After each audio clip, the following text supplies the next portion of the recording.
Horses out here by will survive as they begin moving up in between horses. Forever Young, Copacabana, Bumpy Road, Batangas forces down in 5th and in 6th position. Belongs to Princess Itaerin, Carefree Treasure. Moving up in between horses is Holy Trish, then followed over now by Himless.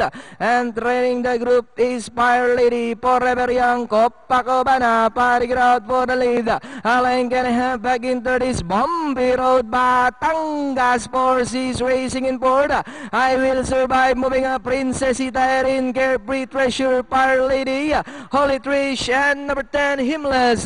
Now we've got Copacabana takes the lead. Forever Young. Then here comes Bumpy Road now trying to get closer in third.